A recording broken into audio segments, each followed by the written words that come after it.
Sí, bien, el asunto que hay con Garafía, que es el tramo final al que tenía que llegar esta carretera, pues es que estamos ante un paraíso olvidado generalmente. Es decir, en los años 60 llegó el primer coche a Garafía, y en este tiempo, por ejemplo, en cuestiones escolares se han suprimido 11 escuelas unitarias en la zona, y la que queda, pues eliminándole de un ciclo. Y ahí han sido responsables 10 de ellas Coalición Canaria en su gobierno y una de ellas el PSOE. Pero centrándonos en lo que estamos, creo que el informe del Consejo Consultivo es demoledor respecto a la actuación de su gobierno, ¿no?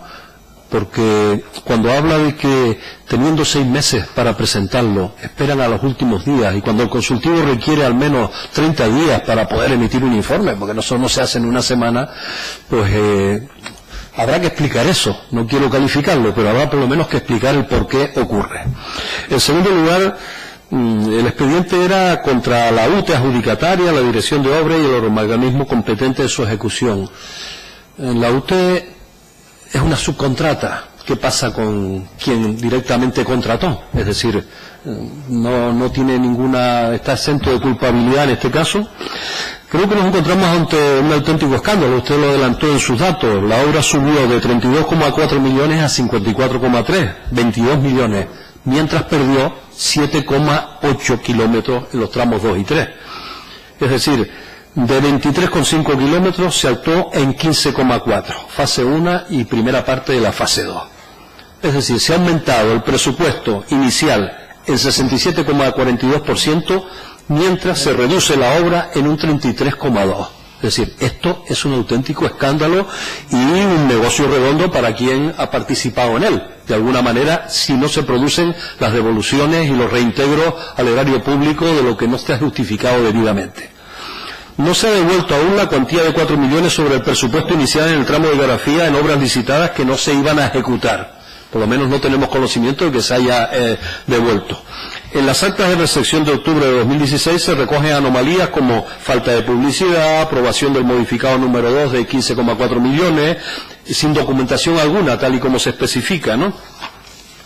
Nosotros planteamos algunas exigencias al respecto. La primera es que, claro, usted comienza antes su intervención diciendo me encontré cuando llegué. Vale, usted a nivel personal se encontró, pero su partido también gobernaba en la anterior legislatura y en la otra y en la otra. Por tanto, hay una responsabilidad, una línea de responsabilidad de la cual no lo podemos eximir cada vez que empieza un gobierno nuevo y sobre todo si es una continuidad del anterior. Por tanto, planteamos una depuración de responsabilidades de quien corresponda, en este caso, por las cosas mal hechas. Planteamos que se recupere el dinero no justificado debidamente en tiempo y forma.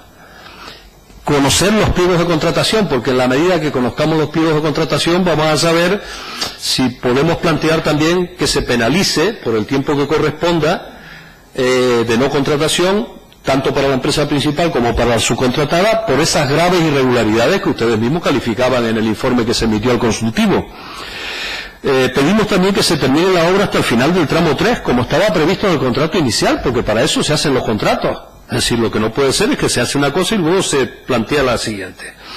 Y terminando, la declaración de caducidad, dice el Consejo Consultivo, no impide que el órgano competente pueda acordar el inicio de un nuevo procedimiento de revisión de oficio si así lo estima.